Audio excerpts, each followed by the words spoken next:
ಪ್ರೇಮದೂರಿನ ಏರಿಳಿತದ ಪಯಣ. ಎಲ್ಲವೂ ಅಂದುಕೊಂಡಂತೆ ಆಗುತ್ತಿದ್ದರೆ ಆತ ಸಿಕ್ಕಾಪಟ್ಟೆ ಗುಡ್ ಬಾಯ್ ಆಗಬೇಕಿತ್ತು. ಆದರೆ ಅಂದುಕೊಂಡಂತೆ ಆಗದ ಪರಿಣಾಮ ಗ್ಯಾಪ್ನಲ್ಲಿ ಆತ ಬ್ಯಾಡ್ ಬಾಯ್ ಆಗುತ್ತಾನೆ. ಹಾಗಂತ ಹಾಗೇ ಇರುತ್ತಾನಾ? ಅದೇ ಸಿನಿಮಾದ ಕತೆ. ಅದನ್ನು ತೆರೆ ಮೇಲೆ ನೋಡಲೇಬೇಕು. ಕಲ್ಟ್ ಸಿನಿಮಾದ ಕತೆ ಸಾಗುವುದೇ ಹೀಗೆ. ಇನ್ನೂ ಯಾರೆಲ್ಲ ನಮ್ಮ ಚಾನಲ್ನ ಸಬ್ಸ್ಕ್ರೈಬ್ ಆಗಿಲ್ಲ ಬೇಗನೆ ಸಬ್ಸ್ಕ್ರೈಬ್ ಮಾಡಿ, ಹಾಗೆ ಪಕ್ಕದಲ್ಲಿರೋ ಬೆಲ್ ಐಕನ್ನ ಕ್ಲಿಕ್ ಮಾಡಿ. ಬನ್ನಿ ವಿಡಿಯೋನ ಶುರು ಮಾಡೋಣ. ಒಬ್ಬ ಅಮಾಯಕನ ಬಾಳಿನಿಂದ ಆರಂಭವಾಗಿ ಮುಂದೆ ಅದು ಅನೇಕ ತಿರುವುಗಳನ್ನು ಪಡೆಯುತ್ತದೆ.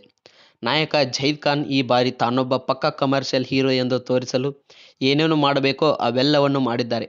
ಅದು ಕಥೆಯಿಂದ ಹಿಡಿದು ನಟನೆ, ಮೇಕಿಂಗ್ವರೆಗೂ. ಹಾಗಾಗಿ ಕಲ್ಟ್ ಒಂದು ಟ್ರೆಂಡಿ ಲವ್ ಸ್ಟೋರಿ. ಹಾಗಂತ ಇದನ್ನು ಕೇವಲ ಲವ್ ಸ್ಟೋರಿ ಅನ್ನುವಂತಿಲ್ಲ, ಮ್ಯಾಡಿ ಲವ್ ಸ್ಟೋರಿ. ಇಲ್ಲಿ ಏನಿದೆ ಅಂದರೆ ಎಲ್ಲವೂ ಇದೆ. ಒಂದೊಳ್ಳೆಯ ಕುಟುಂಬವಿದೆ, ಅಲ್ಲೊಂದು ಕನಸಿದೆ, ಪರಿಶುದ್ಧ ಪ್ರೀತಿ ಇದೆ, ಸಿಟಿಯ ಸ್ಟೈಲಿಶ್ ಲೈಫ್ ಇದೆ, ರೋದನೆ, ವೇದನೆ, ಸಣ್ಣ ಬೋಧನೆ ಎಲ್ಲವೂ ಇದೆ. ಆ ಮಟ್ಟಿಗೆ ಇದು ಪಕ್ಕಾ ಪ್ಯಾಕೇಜ್ ಸಿನಿಮಾ. ಕತೆ ಆರಂಭವಾದಾಗ ಇದೊಂದು ಲವ್ ಸ್ಟೋರಿಯಾಗಿ, ನೋಡುತ್ತಾ ರಿವೆಂಜ್ ಸ್ಟೋರಿಯಾಗಿ, ಮುಂದೆ ಸಾಗುತ್ತಾ ಪಾಗಲ್ ಪ್ರೇಮಿ ಹೆಜ್ಜೆ ಗುರುತಾಗಿ ಸಾಗಿ ಬರುವ ಸಿನಿಮಾ ಮುಂದೆ ಒಂದೊಳ್ಳೆಯ ಸಾರ್ಥಕ ಭಾವದೊಂದಿಗೆ ಕೊನೆಗೊಳ್ಳುತ್ತದೆ. ಇದೇ ಈ ಸಿನಿಮಾದ ಹೈಲೈಟ್. ಸಾಕಷ್ಟು ಏರಿಳಿತಗಳು ಸಿನಿಮಾದ ಕುತೂಹಲವನ್ನು ಹೆಚ್ಚಿಸುವುದರಲ್ಲಿ ಸಹಾಯವಾಗಿವೆ.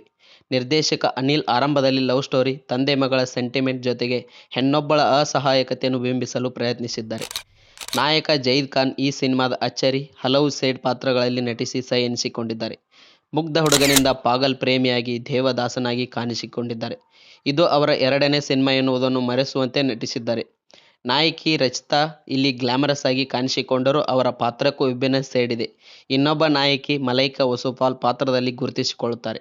ಉಳಿದಂತೆ ಅಚ್ಯುತ್ ಅಲೋಕ್ ಇತರರು ನಟಿಸಿದ್ದಾರೆ. ವಿಡಿಯೋ ಇಷ್ಟ ಆದರೆ ಲೈಕ್ ಮಾಡಿ. ಮತ್ತೆ ಮುಂದಿನ ವಿಡಿಯೋದಲ್ಲಿ ಸಿಗೋಣ ಅಂತ ಹೇಳ್ತಾ ಅಲ್ಲಿವರೆಗೂ ಧನ್ಯವಾದಗಳು.